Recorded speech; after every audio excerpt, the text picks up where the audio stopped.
지난주에 제 학생 시절의 이야기를 잠깐 드렸었죠. 또 옛날에 그 잊었던 기억들을 떠올리다 보니까 이 추억들이 밀물처럼 몰려와서 한 주간 내내 흐르는 눈물을 금할 수가 없었습니다. 그래서 또 잊었던 옛날 생각들을 하나 떠올리게 됐는데, 제가 고등학생 때 그 교회의 중고등부 회장을 하고 있었는데요. 교회 선생님 중에 한 분이 회장으로 수고한다고 저를 위해서 기도를 해주셨습니다. 그 기도의 내용들은 제가 다 기억을 하지 못하는데 딱 한 부분만 기억을 합니다. 그래서 이 학생이 자라서 나중에 엘리야와 같은 그런 신실한 하나님의 일꾼이 되게 해주시옵소서 기도를 했었습니다. 근데 보통 이렇게 어른이 청소년들을 위해서 기도할 때는 엘리야는 잘 안 나오거든요. 다윗이나 다니엘이나 요셉처럼 믿음도 좋고 그 믿음을 가지고 세상에서도 인정을 받아서 높은 자리에 오른 사람들, 그런 사람이 되게 해달라고 많이 기도를 하시는데, 엘리야는 선지자잖아요. 근데 그때 당시에는 제가 목사가 될 생각이 전혀 없었기 때문에 왜 하필 엘리야가 되게 해달라고 기도를 하실까? 더군다나 엘리야는 자기 사명을 다 마무리하지를 못하고 하나님께 부름을 받습니다. 그런 선지자가 되게 해달라고 기도를 한 이유가 뭘까? 이런 생각을 좀 했었습니다. 제가 이제 목사가 돼서 그때 생각을 해보니까 그분이 신통한 거죠. 혹시 여러분 인생에 문제가 있거나 답답하시면 제가 그분을 소개해드릴 용의가 있습니다. 물론 그분이 저를 위해서 그렇게 기도하셨다고 해서 제가 목회자가 된 것은 아니겠습니다만은, 이왕이면 엘리야 말고 좀 다른 사람을 돕고 기도를 해주시지 뭐 이런 생각도 품었다가, 근데 만약에 요셉이나 다니엘이 되게 하려고 기도를 하셨으면 그 사람들은 사실 고위직이긴 하지만 공무원이잖아요. 근데 제가 또 공무원 체질은 아니거든요. 그래서 그렇게 기도 안 하시기 참 다행이다라는 마음도 들었다가, 이 좀 뭔가 이 성경에서 이렇게 적극적으로 막 제가 되고 싶은 그런 인물들은 없더라고요. 성경에 건물주가 있는 것도 아니고 뭐 영화 배우가 있는 것도 아니고, 참 이렇게 애매한 또 그런 생각을 갖게 됐습니다. 여러분들은 여러분 자신이나 아니면 여러분들의 자녀에 대해서 어떤 사람이 성경에 나오는 인물 중에서 어떤 사람처럼 되었으면 좋겠다라는 소원을 품고 또 그것을 위해서 기도를 하시고 계십니까? 또 과거에 자기가 가졌던 기대와는 지금 약간 다른 길을 걷고 있다면 여러분들은 또한 신앙인으로서 지금 어떻게 대처를 하고 계시나요?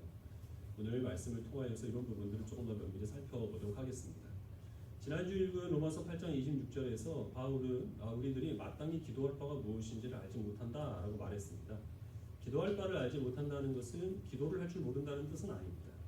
모든 사람들은 다 그 안에 중교성이 있기 때문에 불신자라고 하더라도, 심지어 무신론자라고 하더라도 어떤 대상을 향하여서 열심히 나름대로의 소원을 빌고 있습니다. 기도할 바를 알지 못한다는 것은 우리가 하나님의 뜻을 잘 알지 못하기 때문에 우리가 무엇을 놓고 기도를 해야 될지 우리 스스로는 그것을 잘 파악하지 못한다는 것입니다. 그래서 우리의 기도는 항상 베드로나 아니면은 한나와 같이 당장 급한 문제, 이기적이고 지극히 사소한 그런 기도 제목으로 하나님께 나아갈 수밖에 없는데요. 그러나 우리는 하나님의 뜻은 모르지만 성령께서는 하나님의 뜻을 아십니다. 그리고 그 성령께서는 빌바를 알지 못하는 우리를 불쌍히 여기셔서 우리를 위하여 하나님의 뜻대로 성부 하나님께 기도를 하고 계시고, 성부 하나님께서는 나의 부족한 이 기도가 아니라 나를 위해서 기도하시는 성령님의 기도에 나를 통하여서 응답하신다라고 우리는 그 부분들을 내용으로 살펴봤습니다. 우리는 빌바를 알지 못하고 또 우리는 하나님의 뜻을 알지 못하지만, 근데 오늘 읽은 로마서 8장 28절에서 바울은 우리 그리스도인들이 알고 있는 게 하나 있다고 선포합니다.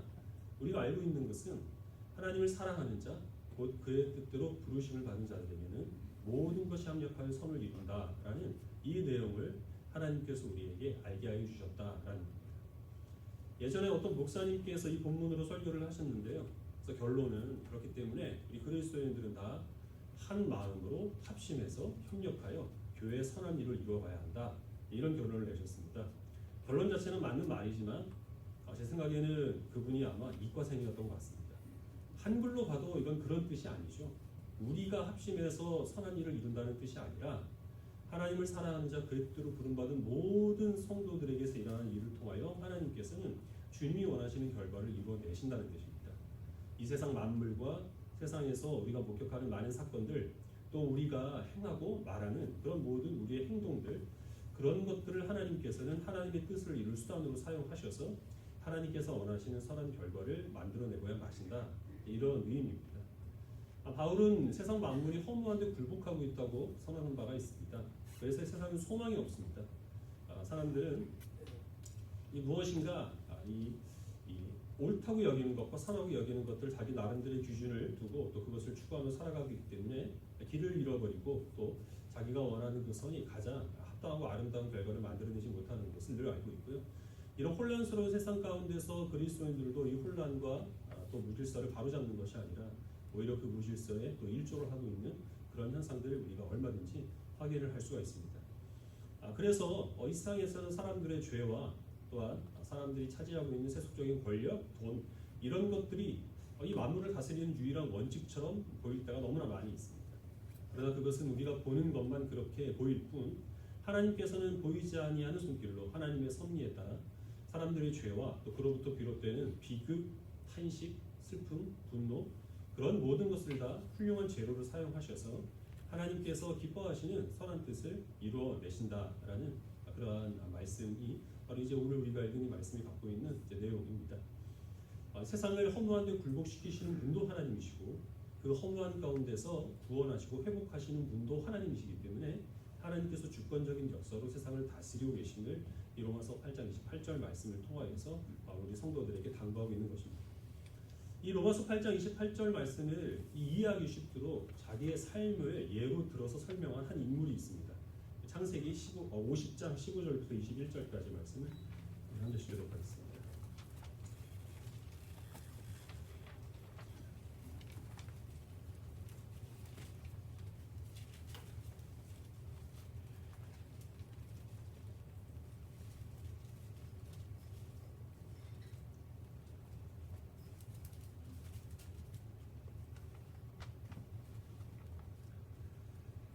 창세기 50장 15절을 제가 먼저 읽고 21절까지 읽도록 하겠습니다.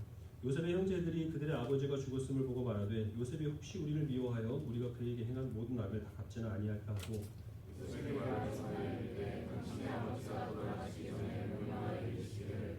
너희는 이같이 요셉에게 이르라 내 형들이 내게 악을 행하였을지라도 이제 바라본대 그들의 허물과 죄를 용서하라 하셨나니 당신 아버지의 하나님의 종들인 우리 죄를 이제 용서하소서 하며 요셉이 그들이 그에게 하는 말을 들을 때에 울었더라.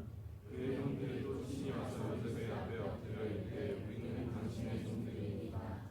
요셉이 그들에게 이르되 두려워하지 마소서 내가 하나님을 대신하니까 당신들은 나를 따라하였으나 하나님은 그것을 선으로 바꾸사 오늘과 같이 많은 백성의 생명을 구원하게 하시라 하셨나니. 시작했습니다. 당신들은 두려워하지 마소서 내가 당신들과 당신의 자녀를 기르리이다 하고 그들을 반복한 날로 멸하였더라. 요셉의 아버지 야곱이 죽은 후에 그 요셉의 형들은 두려움에 빠집니다. 지금까지는 아버지가 살아계셔서 요셉이 우리를 봐줬지만 이제 아버지가 돌아가셨으니 그 옛날 일 때문에 요셉이 우리들에게 복수를 하면 어떻게 하느냐 그 이야기를 요셉이 듣고서 눈물을 흘립니다. 그리고 형들을 불러 모아서 그 앞에서 형들을 위로합니다. 내가 어찌 하나님을 대신할 수 있겠습니까? 당신은 나를 해치려고 했지만 그러나 하나님은 그것을 선으로 바꾸시사 오늘날과 같이 많은 사람들의 생명을 구원하셨으니 당신들은 염려하지 마십시오. 당신들의 가족과 자녀들을 내가 책임지겠습니다. 이렇게 요셉이 형들을 안심을 시킵니다. 요셉은 지금까지 살아오면서 참 많은 일을 겪었습니다. 그가 겪은 일 가운데서는 기쁜 일, 즐거운 일도 분명히 있었습니다. 유복한 가정의 막내 아들로 태어나서 아버지의 사랑을 독차지하면서 자랍니다. 요셉은 이것저것 많이 다니는데요. 다니는 데마다 사람들이 요셉을 인정해 줍니다. 성실함과 지혜를 높이 평가받아서 어디에서나 관리자로 임명이 됩니다. 감옥에 갇혔지만 그러나 바로의 꿈을 해몽을 해주고 그럼으로써 그가 애굽의 총리 대신이 되는 그런 영광까지 차지하게 됩니다. 근데 그가 누렸던 이런 즐거운 일과는 비교도 할 수 없는 고통스럽고 또 비극적인 일들도 요셉은 숱하게 겪었는데요.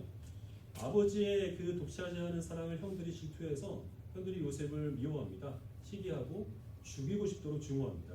그래서 그를 구덩이에 던져두고 거기서 굶어 죽기를 바라다가 이건 좀 너무한 것이 아니냐 우리가 그에게 자비를 베풀자 그래서 한 짓이 그를 애굽으로 가는 미디안 상인들에게 팔아넘긴 것이죠. 그는 또 주인집에서 성실하게 일했는데 그 주인집 사모님이 요셉을 유혹합니다. 그 유혹을 하나님을 믿는 내가 죄를 범할 수 없다라는 유혹을 뿌리쳤는데 그것 때문에 누명을 쓰고 감옥에 갇힙니다.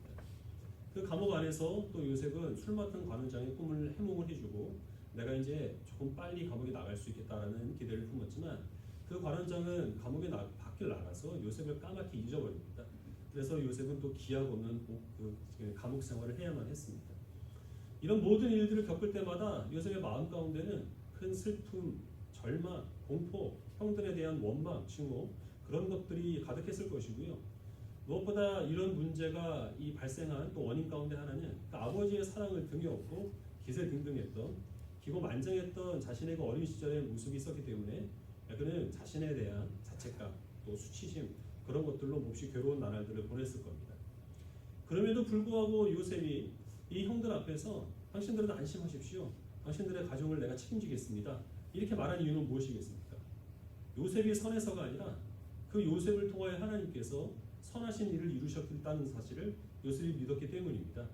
하나님께서 선한 일을 이루시는데 요셉은 자기가 당한 좋은 일뿐만 아니라 고통스러운 일들까지 하나님께서는 수단으로 삼으셨다는 사실을 확신했기 때문에 요셉은 자기가 하나님을 대신할 수 없는 것이죠. 하나님이 말씀하시는 선한 일이라고 하는 것은 결국 자기를 통하여서 형들의 가족을 부양하는 것이라는 사실을 그가 알았기 때문에 그 믿음대로 요셉은 반응한 것뿐입니다. 로마서 8장에서 바울이 말하는 세상은 비관적입니다. 이 세상은 썩어짐의 종로를 타고 있고 탄식하는 가운데서 하나님의 아들들이 나타나기를 기다리고 있습니다. 그리스도인들도 온전하지 못해서 우리 몸의 속량을 탄식하면서 기다리고 있는 중에 있습니다. 세상이 그렇기 때문에 이 세상 가운데서는 미디안의 상인들처럼 사람을 사고 파는 그런 악한 무리들이 있습니다. 자기의 정욕을 채울 도구로 다른 사람들을 삼으려고 했다가 그것이 실패를 하니까 그의 인생이 망가지던 말던 그에게 누명을 씌워서라도 자기의 분풀이를 하려는 악한 사람이 세상에는 엄연히 존재를 합니다. 그리스도인들도 온전하지 못해서요. 하나님이 택하신 야곱의 가정 안에서 일어났던 일들, 차별을 하고 편애를 하고 그것 때문에 마음속에 시기와 질투를 품고 다수의 힘을 이용해서 연약한 자를 억압하려고 하는 그런 일들도 교회 안에서는 우리가 또 드물지 않게 목격할 수 있습니다. 이런 일들이 반복되고 또 일어나면서 하나님께서 정말 이 세상을 다스리느냐, 주님이 살아계시냐 하는 그런 의심을 우리가 품을 때가 있지만 그러나 하나님께서 그런 모든 선하고 악한 일들을 다 하나님의 능력의 도구로 삼아 주시사 그 요셉을 말미암아 하나님이 이 뜻하신 선한 일을 이루셨던 것처럼 하나님께서는 동일하게 오늘날에도 우리 신자들의 삶 속에서 일어나는 크고 작은 일들, 우리가 하나님께 드린 이 선한 헌신뿐만 아니라 우리의 죄악들까지 하나님께서는 선한 능력의 도구로 삼으셔서 하나님이 기뻐하시는 일들을 우리를 위하여 이루어 가신다는 것입니다. 또한 우리는 그 부르심 가운데서 하나님의 그 동역자로 또 우리들은 주님께 순종하고 있는 이러한 우리 믿음의 그 헌신을 통하여서 우리들은 하나님께서 이루실 그 선한 일에 합당한 성품과 지혜와 그리고 또한 능력을 갖도록 다듬어져가고 있는 그런 중에 있다는 사실을 바울은 로마서 8장 28절 말씀에서 강력하게 선포하고 있습니다. 요셉이 이 로마서 8장 28절 말씀을 설명하는 데 있어서 그의 삶이 정말 더할 나위 없이 가장 좋은 예입니다. 근데 우리가 한 가지 주의할 것이 있는데요. 창세기에서 이 요셉이 증언한 것은 하나님께서 당신들을 통하여 나로 말미암아 선한 일을 이루셨다라는 것이고요. 또 로마서에서 바울이 말하는 것은 하나님께서 부르신 자들에게 모든 것이 합력하여 선을 이룬다라는 것이었습니다. 선을 이룬다라는 것이 강조되고 있는데 그렇다면 선한 것이 무엇이냐라는 것이죠. 요셉이 총리의 자리에 오른 것이 선한 일이겠습니까? 우리도 요셉처럼 이 세상 가운데서 믿음으로 역경을 당하지만 그러나 마침내 그 모든 고난을 다 극복해내고 총리 대신에 필적하는 그런 높은 자리에 올라 부귀영화를 누리는 것이 하나님께서 우리를 통하여 이루시고자 하는 선한 일이겠습니까?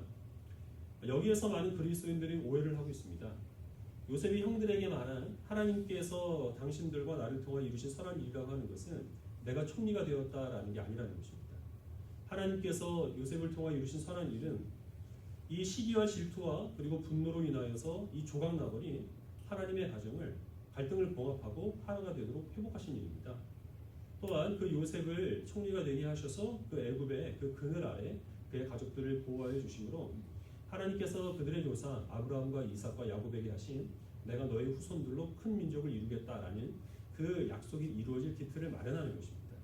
더 나아가서 이 민족이 이제는 이스라엘 백성이 되어서 하나님의 나라를 우리들에게 한 가지 모형으로 보여주게 되는 것이고 그 나라에서 온 인류를 구한 예수 그리스도가 나타나게 되는 것, 그것이 바로 하나님께서 이 요셉의 가정을 통하여서 이루시는 선한 일입니다.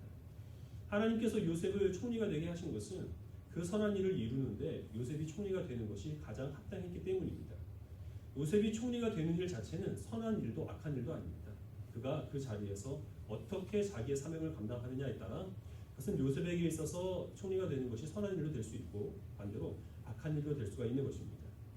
만약에 하나님께서 이루고자 하시는 그 선한 일이 요셉이 총리가 되는 것이 아니라 그가 끝내 억울한 누명을 쓰고 감옥에서 그의 삶을 마치는 것이라고 한다면 하나님께서는 그렇게 하셨을 것이고 그것이 하나님께서 이루신 선한 일이 된다는 것입니다. 오늘날 많은 그리스도인들, 사실 모든 그리스도인들이 다 요셉을 사랑합니다. 요셉을 존경하고 그의 길을 따르고 싶어하죠. 부모님들이 자녀들을 위해서 기도할 때 항상 요셉과 같은 그런 신앙인이 되도록 위해서 기도합니다. 우리 어린 아이들도 꿈의 사람 요셉에 대해서는 그 내용들을 잘 알고 있습니다. 어떤 그 기독교인이 총리가 되면 그에게는 요셉과 같은 이라는 수식어가 붙어 다닙니다. 요셉은 분명히 우리들에게 모범이 될 만한 삶을 살았다는 사실은 확실합니다. 하지만 많은 사람들이 이 요셉을 그만큼 좋아하고 또 흠모하는 이유가 사실은 그가 총리가 되었기 때문은 아니지 우리가 한번 돌아볼 필요가 있습니다. 하나님께서 사용하신 사람 중에서는 요셉과 다니엘과 아니면 다윗처럼 이 세상 가운데서도 높은 자리에 올라 부경화를 누린 사람이 있지만 모세나 엘리야처럼 선지자로 부름받아서 열심히 사명을 감당했지만 그 결과를 보지 못하고 하나님께 부름받은 사람들도 있습니다. 요셉은 억울한 누명을 쓰고 그러나 하나님의 은혜 가운데서 감옥 밖으로 나왔지만 베드로와 바울은 감옥 밖으로 나오지 못하고 감옥 안에서 순교를 당하게 되었습니다. 그러나 그들에게 있어서는 바로 그것이 하나님의 선하신 뜻을 이루는데 자신의 삶을 드린 것이라는 사실을 우리는 기억할 필요가 있습니다. 과거의 그리스도인들은 예수 그리스도께서 고난을 당하셨기 때문에 자신들도 주님의 길을 따르기 위하여서 당연히 고난을 당할 것을 감수하며 살았습니다.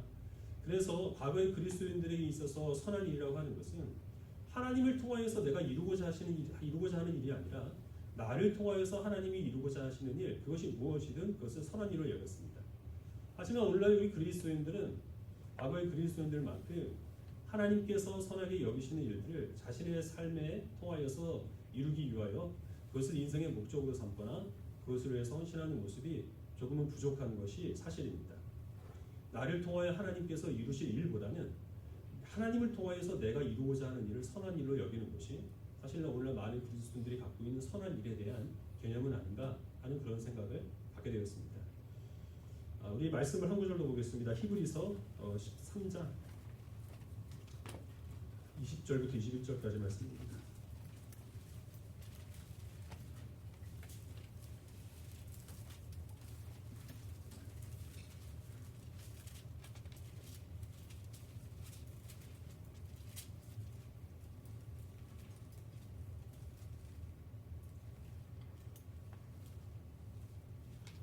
히브리서 13장 20절과 21절 두 절 말씀을 같이 읽겠습니다. 시작.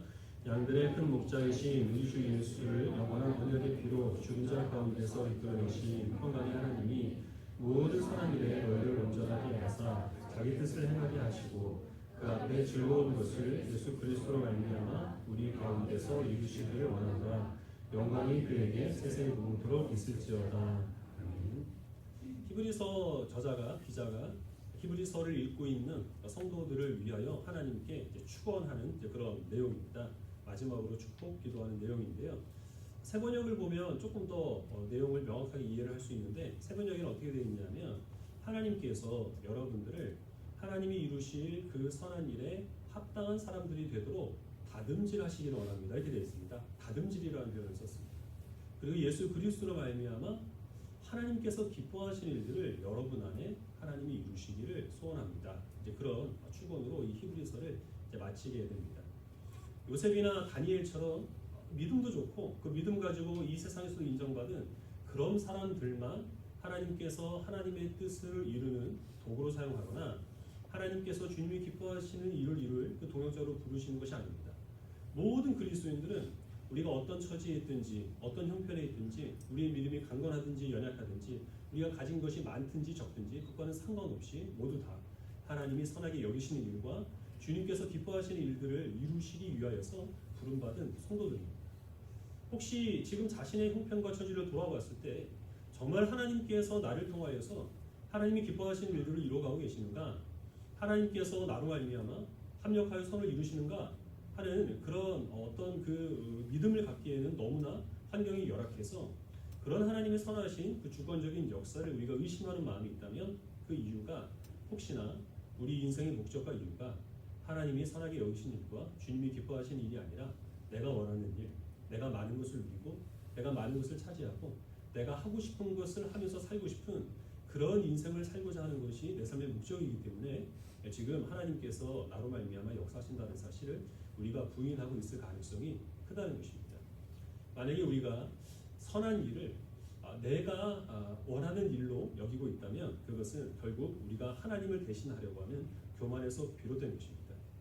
하나님의 역사하심은 다양한 방법으로 이루어집니다. 어떤 사람에게는 요셉이나 다니엘처럼, 또 다른 사람에게는 모세나 엘리야처럼, 또 어떤 사람에게는 베드로와 바울처럼 하나님께서는 다른 방법으로 역사하십니다.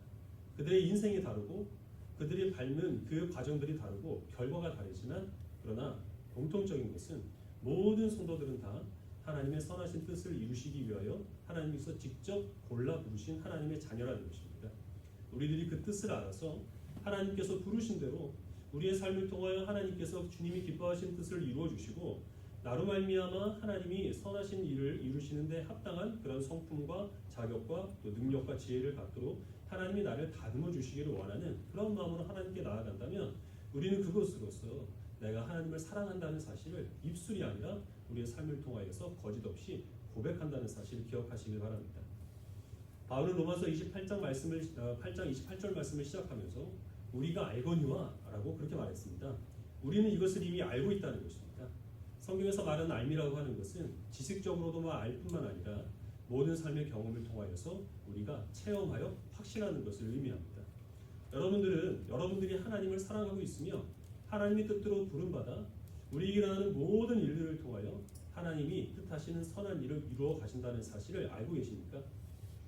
그러면 만약에 우리는 요셉보다 더 나은 존재로 하나님께서 우리를 불러 세우신 것입니다. 왜냐하면 요셉은 이걸 몰랐기 때문입니다. 요셉은 자기가 하나님의 선한 뜻을 이루기 위하여서 고난을 당하고 있다는 사실을 평생 동안 모르고 있다가 형들을 만난 순간에 깨닫게 됩니다. 그러나 우리들은 어린아이라고 하더라도 로마서 8장 28절 말씀을 알고 있다면 요셉의 삶을 알고 있다면 우리가 하나님의 선한 뜻을 이루기 위하여 부름받은 하나님의 자녀라는 사실을 확신하는 가운데서 살아가고 있는 것입니다. 그래서 우리는 요셉보다 더 나아야 됩니다. 우리들은 단순히 과거에 나빴던 일들이 있거나 나에게 해코지한 사람들을 용서하는 것으로 머물러서는 안 됩니다. 요셉과 똑같이 여러분들도 하나님께서 여러분들을 불러 세워서 하나님의 뜻을 이룰 축복의 통로로 삼으셨다는 사실을 확신하시기 바랍니다. 하나님이 혹시 요셉에게 주신 부귀와 영화를 우리들에게 주시지 않을 수도 있습니다. 그러나 요셉과 동일한 사랑과 관심으로 우리와 늘 함께한다는 사실을 의심치 않으시기를 바랍니다. 요셉이 이 총리 대신에 오르기까지 그가 겪었던 모든 악한 일들이 있습니다. 억울한 누명을 쓰고 감옥에 갇혀서 그 영혼이 착고에 채인 것처럼 그렇게 고통을 당한다고 하더라도 그런 싸움 속에 하나님께서 우리를 내모신다고 하더라도 그러나 하나님은 변함없이 나로 말미암아 하나님이 기뻐하시는 뜻을 이루어 가시고 나는 지금 하나님의 손길 가운데서 다듬어지고 있다는 사실을 확신하며 주님께 감사하시길 바랍니다. 혹시 너무나 지금 자신의 형편이 어이가 없을 정도로 기가 막힐 정도로 열악하여서 하나님이 도무지 나로 말미암아 하나님의 선한 뜻을 이루어 가신다. 하나님께서 기뻐하시는 뜻을 어찌 나의 이런 부족함과 또 이렇게 형편없는 이 현실을 통해서 이루어 가시는가 이런 생각 때문에 괴로움을 겪고 있는 성도들이 있다면 그래서 그런 것 때문에 하나님께 대한 의심과 다른 사람들에 대한 증오, 불만 그런 부정적인 감정으로 팽배해 있는 그런 분들이 계시다고 한다면 지금 하나님께서는 하나님의 선한 뜻을 이루어 가시기에 가장 적당한 환경으로 우리를 이끌어 주셨다는 사실 확신하시기 바랍니다.